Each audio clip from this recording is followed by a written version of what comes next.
Mainit ang mga isyu at talakayan. Kahapon mga idol, nakinig ako minsan nag-stop over ako at nakinig ako sa Senate hearing na pinapangunahan sa ating senadorang Amy Marcos. Siya yung presiding officer.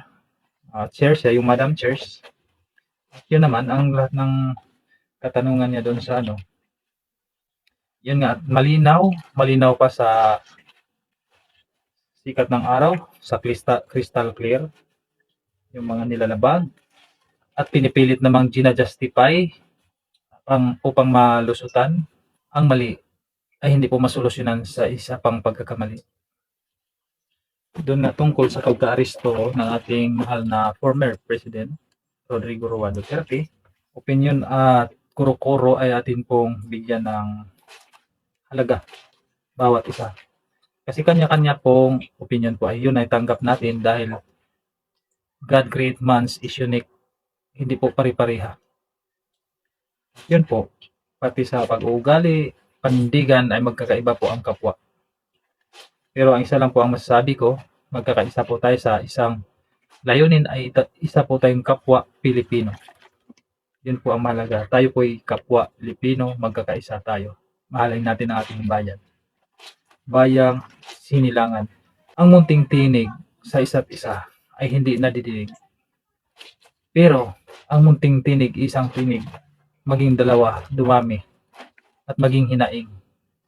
Yun po yung naririnig. Una po, mag-express po tayo ng sariling opinion. Okay lang po kung mag-bash kayo or mag-comment kayo kahit ano, welcome po. Mga idol, marami pong nagsasabi sa ating former president na wala po siyang sinasambang Panginoon dahil minumura daw. Laliman niyo po ang pag-isip para sa mga taong nagsasabi ng ganun. Dahil dyan nagkakamali po kayo. Ako na mismo ang magsasabi sa inyo na si former president, siya lang ang nag-iisang pinili ng Panginoon. The chosen one, kung tatawagin. Hindi nyo ba alam, hindi natin mahusgahan sa panglabas at sa kasalita ang tao dahil naalala nyo ba, nung kinabirit sa Channel 5, mayroon po siyang sanctuary kung saan gusto niyang makapag-isa, mag-meditate. Ibig sabihin mag-meditate, yun po yung malalim na pakikipag-ugnayan sa creature or God. Mga idol, yun po yun. Meditation. Ibig sabihin ng meditation, halos yung diwa mo niyan ay tutulay na sa boundary. Mag-meditate ka, malalim na panalangin. Pinakita ko niya yan nung naging presidente ko siya. Special coverage ng Channel 5, yung kailangan pang mag-chopper ng 12 minutes galing sa Davao sa bahay niya. Doon po siya gustong makapag-isa dahil matahimik at gusto niya mag-meditate. Ang mag-meditation kasi yun yung malalim, mataimtim na pagdarasal, mga idol. Kaya huwag niyo pong sabihin na walang kinikilalang Diyos si former President Roa Duterte. Paano ko mapatunayan? Nung nananalo din siya, ito po nasasabi ko na, i-remind ko lang din po para sa mga nagsasabing wala, minumura yung Panginoon. Nung nananalo siya, sa speech niya, kasi natapos ko rin nanood ang speech niya. Saka ano rin yun. Ang sabi niya, ako na mismo, yung hindi naniniwalaan ng Diyos, ako na mismo ang magsabi sa inyo na mayroong Diyos. Kasi yung pagkapanalo ko, siya ang may gusto, hindi ko kagustuhan. It's a destiny. Doon pa lang mga idol, malinaw na malinaw na siya po ay may Diyos at ang Diyos niya ay isa at tunay. Hindi po usapan ng religion dito. No, hindi. May isa pa rin siyang papatunayan ko sa inyo. Kahit i-review ninyo lahat ng speeches niya kasi nung dati, nung president pa siya, ay talagang passionate din akong makinig dahil nagagandahan talaga ako sa mga sinasabi niya. Walang kaplastikan talaga. Ang usapang heart to heart, no? Ito mga idol, ang sinabi niya habang nag-speech siya. Yung privilege speech, public naman yun, makikita naman sa lahat yun. Hindi lang naman ako nakakita nun. I believe a universal God, the creatures, Kasi kung hindi ako, sabi niya, kung hindi ako naniwala, matagal nang nagbanggaan ang mga planeta sa kalawakan. Yun po ang sabi niya. Hindi ko makalimutan yun. That's why, yung minumura niya, baka yung Diyos ng mga ano yun, yung estupido, yung hindi totoong Diyos. Yun po yun. Hindi po tayo mag-comment dun sa mga religion kasi marami magagalit. Kasi lahat pong paniniwala nila dyan, different religion but still believe in one God. Yun po yun. Kung ano man po yung, baka kung iba yung God mo, di sa'yo yan, opinion yan. Hindi po natin pwedeng baliin yung paniniwala niyo. Basta, ang universal God is the only one God para sa lahat. Yung true, totoo po. Bilang isang Pilipino ay tayo po ay naapektuhan. Kaya karapatan po natin maglahad yung tinatawag nilang freedom of expression, freedom of speech. Pero, tiyakin lang po natin na wala tayong lalabagin karapatan ng bawat isa. Unang-una. Yung tungkol doon sa implementor ng ating batas. Siyempre yung mga uniform personnel po yan mga idol. Bago po natin umpisahan, may kunting background din naman tayo dyan dahil ako po ay isang mag-aral din ako ng Bachelor of Science in Criminology, ilang nakapagtapos. Tapos matagal din akong isang security personnel. Napagdaanan ko rin yung mga training courses ng pre-licensing, tapos in situ. Tapos sa katagalan ay tayo po ay nagdalubhasa ng pag-aral sa security personnel, naging security supervisor training course, at yun po ay na-comply natin. At siyempre pag mga ganong training kasi, related po siya sa mga PNP. As usual, as the same training halos. Tapos, napagtapos din ko yung CSP, Certified Security Professional. Yan po. At yan po kami nagtapos sa Midas Hotel sa May Pasay. At hindi po basta-basta natapos natin. Isa po tayo sa pinaparangalan ng top 10 awardee pagtatapos ng ating CSP course. Kaya masasabi ko dito, mayroon po tayong kunting nalalaman lang, hindi naman tayo sabihin na magaling. Mga idol, doon po tayo magsasabi sa tinatawag na nilang chain of command at saka command responsibility.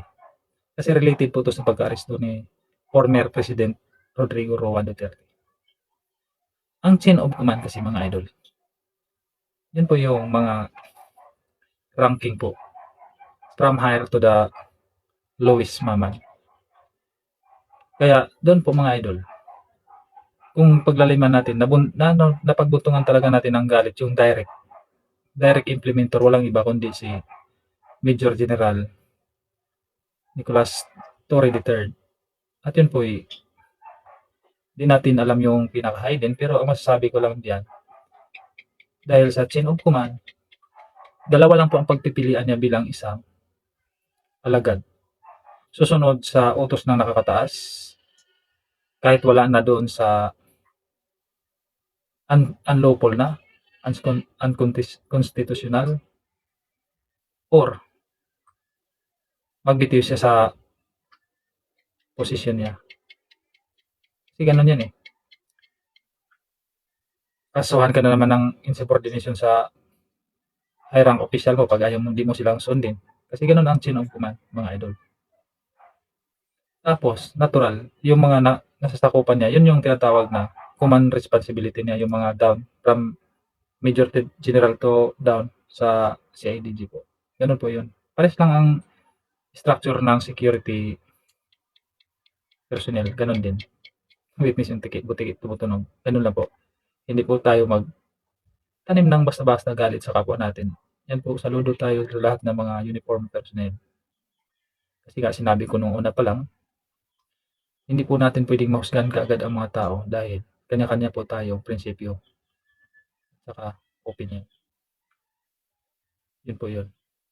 So ngayon, masasabi ko lang, may mali po talaga doon tayong nakikita. Kasi doon tayo sa warrantless arrest at saka arrest with warrant.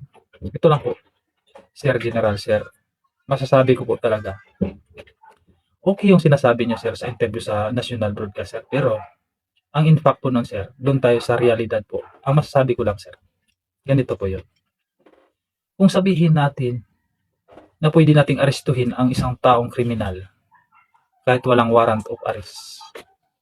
Siyempre, sa harap ng mga kamag-anak, kaibigan at saka ano yan, sir. So, hindi mo ba nalalaman yung impact. Siyempre, pag aarestuhin mo siya ng arresting officer na walang dalang papel, di mo bindasahan ng Miranda rights na galing sa signed by judge, galing sa korte. Magbigay po yan ng kaba at alalahanin ng mga kamag-anak, pamilya. Kahit criminal yan, sir. Doon po tayo sa emotional violence na magawa natin sa mga kamag-anak. Siyempre, mag-alala yan sila kung saan dadalhin. Ipalagay na natin na pwede yung sinasabi ni sir na pwedeng arestuhin, dalhin doon sa may presinto kasi nandun ang warrant. Palagay natin okay yan, pero ang hindi okay kasi doon yung impact. Kasi mag-alala yung mga kamag-anak. Nandun po yung hindi naman tayo, sir, martial law, ano naman tayo, may demokrasya naman tayo. Mas maganda siguro may sincere advice, mga ganyan. Maging makatao, makadiyos at makabayan pa rin tayo. Huwag po nating idaan sa mga dahas. Criminal is criminal, pero ang kamag-anak nila ay bigyan din natin ng kapanatagan ng loob. Kasi kung yan ang ipairal natin, marami naman dalubhasa nagsasabi nga pwedeng arrestin sa warrantless arrest, marami na nagpaliwanag, pero ang sa aking opinion lang, yung maging impact sa mga kamag-anak, pamilya, pag kinuha mo ang isang tao kasi wala kang ipakita, mag-alala yan kung saan mo dadalhin, saan pupuntahan yan. Kasi ito si is to believe kasi yan kailangan mong ipakita yung papel, dokumento, at basahan mo ng Miranda rights. Sana po i-consider din natin ang mga saloobin at naramdaman ng mga kamag-anak sa mga taong kriminal kung sa ganing ganun man. Doon na lang natin tayo sa warrantless arrest, sir, kung mga yun na lang natin pairalin yung wag na lang nating i-justify yung mga bagay. Hindi dapat. Yung actual escape, yung mga ganun, pwede natin gawin yan kasi din talaga yun sa batas. Yun lang naman po ang sa atin ay friendly reminder, mga idol, at aral din po sa ating mga kapwa Pilipino. Ang sinasabi ko nga palagi, ang isang pagkakamali ay magtatapos sa isang mali. Hindi po siya masulbad sa isang pagkakamali pa. Kaya kung may pagkakamaling umpisahan, pwede nating solusyonan sa tama. Marami pong naghihinagpis, umiiyak, ang sigaw ay balik ang kapwa Pilipino. Galing sa mga dayuhan, sa mga banyaga. Malinaw pa sa sikat ng araw kung ano natin ang mali. Kaso nga lang pinipilit nating justify. Hayaan na lang natin ang history kung saan magtatapos. Yun po yun. Ang sa atin lang, bilang isang kapwa Pilipino, si former President Rodrigo Duterte, wag po nating hayaan na nandoon. Ang sabi ng iba matalino, ganito, ganyan. Pero hindi po yan ang inaalala. Ang inaalala ko po dyan ay matanda na yun si former President. Kung kakayanin pa ba sa pangangatawan niya ang lamig na lugar. Yun po yung alalahanin sa atin, mga kababayan. Sana po yung mga sinasabi natin ay mayroon pong aralan na pagpulutan at napagnilay-nilayan. Hindi naman po tayo expert, sinasabi ko lang. Ayun po sa ating mga nalalaman at kunting kaalaman, opinion. Kasi po ang opinion bawat Pilipino ay may karapatang mag-opinion.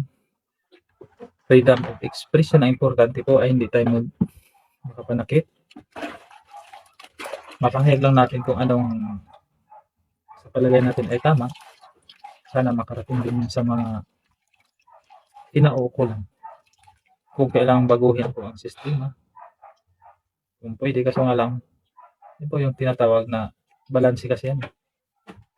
Expected mo na kasi yan pag may tinatawag na bida, may kontrabida. Kung may mabait, may masama.